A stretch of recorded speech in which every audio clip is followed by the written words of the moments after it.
Setiap musim hujan datang, Jakarta selalu memulai kisah yang sama. Langit menggelap, hujan turun tanpa jeda, dan perlahan air kembali mengambil alih kota. Jalan berubah menjadi sungai, rumah menjadi kolam, aktivitas lumpuh dalam hitungan jam. Banjir bukan lagi kejadian luar biasa, ia telah menjadi rutinitas tahunan. Namun satu pertanyaan terus menggantung di udara. Mengapa banjir di Jakarta seolah tidak pernah benar-benar bisa diselesaikan? Jawabannya jauh lebih rumit daripada sekedar hujan deras. Kota yang lahir di tempat yang salah. Jakarta tidak dibangun di atas tanah yang ideal. Sejak awal, wilayah ini adalah rawa, muara sungai, dan dataran pesisir rendah. Secara alami, tanah seperti ini tidak dirancang untuk menampung kota besar. Air sulit meresap, genangan mudah terbentuk, dan laut selalu mengintai dari kejauhan.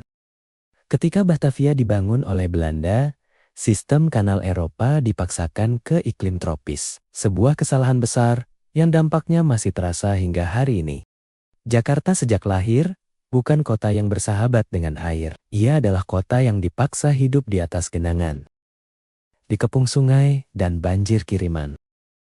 Jakarta adalah muara dari 13 sungai besar. Semua aliran itu bertemu di satu tempat, yaitu Jakarta. Masalahnya, sebagian besar sumber air itu berasal dari luar wilayah kota, dari Bogor, Depok, dan kawasan hulu lainnya. Ketika hutan di hulu berubah menjadi villa, perumahan, dan jalan beton, air hujan tak lagi tertahan. Ia langsung mengalir deras ke sungai. Dan Jakarta, di bagian paling hilir, hanya bisa menerima akibatnya. Tak jarang, Jakarta banjir, meski hujan di dalam kota tidak terlalu deras. Karena banjir itu datang dari tempat lain. Kota yang perlahan tenggelam. Ancaman terbesar Jakarta justru datang dari bawah kakinya sendiri. Tanah Jakarta terus turun. Di beberapa wilayah, penurunannya mencapai puluhan sentimeter setiap tahun. Penyebabnya berlapis. Pengambilan air tanah yang berlebihan, beban gedung tinggi, dan struktur tanah yang memang lunak sejak awal. Akibatnya fatal. Saluran air kehilangan kemiringan. Tanggul menjadi lebih rendah dari permukaan laut. Air tidak bisa mengalir secara alami. Jakarta tidak hanya kebanjiran. Ia sedang tenggelam perlahan. Drainase yang kalah oleh zaman. Sebagian besar saluran air Jakarta dirancang untuk masa lalu, untuk jumlah penduduk yang lebih sedikit, untuk hujan yang tidak se-ekstrem hari ini. Kini, saluran itu harus menampung air dari kota berpenduduk puluhan juta jiwa. Ditambah sedimentasi, ditambah bangunan yang menutup jalur air.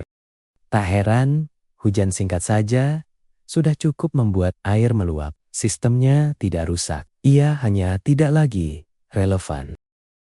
Sampah adalah faktor yang selalu ada. Setiap banjir besar, satu hal selalu muncul di permukaan, yaitu sampah. Sampah plastik, kayu, perabot rumah tangga, menyumbat saluran dan pintu air. Namun sampah bukan akar masalah. Ia adalah penguat bencana. Ketika sistem sudah lemah, satu sumbatan kecil saja cukup membuat semuanya runtuh. Dan di kota sebesar Jakarta, sampah selalu ada. Kota beton tanpa ruang napas. Jakarta tumbuh cepat. Terlalu cepat. Ruang terbuka hijau menyusut. Tanah resapan berubah menjadi beton. Situ dan waduk kehilangan luasnya. Air hujan yang dulu meresap ke tanah, kini langsung mengalir di permukaan. Jakarta bukan kekurangan drainase. Jakarta kekurangan ruang bagi air untuk tinggal sementara. Proyek besar, hasil yang tak pernah final. Normalisasi sungai, naturalisasi, tanggul laut raksasa. Semua proyek terdengar megah, namun di lapangan banyak yang tersendat. Pembebasan lahan sulit, konflik sosial tak terhindarkan, dan setiap pergantian kepemimpinan, arah kebijakan bisa berubah. Banjir butuh solusi jangka panjang, sementara kebijakan sering berpikir jangka pendek. Air tidak mengenal batas administrasi. Masalah banjir Jakarta melibatkan banyak wilayah, banyak instansi, banyak kepentingan, tanpa koordinasi yang solid antara hulu, tengah, dan hilir. Solusi hanya akan memindahkan masalah, bukan menyelesaikannya. Air tidak peduli siapa yang berwenang, ia hanya mencari jalan terendah. Perubahan iklim menjadi tekanan terakhir. Curah hujan kini lebih ekstrim, lebih singkat, tapi jauh lebih deras. Sistem Jakarta tidak dirancang untuk kondisi ini, dan setiap hujan besar menjadi ujian berat. Perubahan iklim bukan penyebab tunggal, namun ia mempercepat kegagalan yang sudah lama ada. Banjir Jakarta bukan satu masalah. Ia adalah kumpulan krisis yang saling bertumpuk. Kesalahan sejarah, kerusakan lingkungan, penurunan tanah, pembangunan tanpa kendali, dan kebijakan yang tidak konsisten. Selama semua ini tidak ditangani bersama, banjir akan terus datang. Dengan wajah yang sama dan cerita yang berulang. Jakarta bukan melawan hujan. Jakarta melawan konsekuensi dari pilihannya sendiri. Banjir adalah pesan bahwa kota tidak bisa hidup terpisah dari alamnya.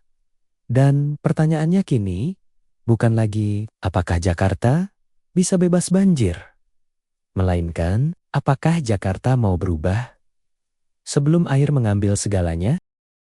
Jika kamu merasa isu ini penting, bagikan video ini agar lebih banyak orang memahami bahwa banjir Jakarta bukan masalah sederhana.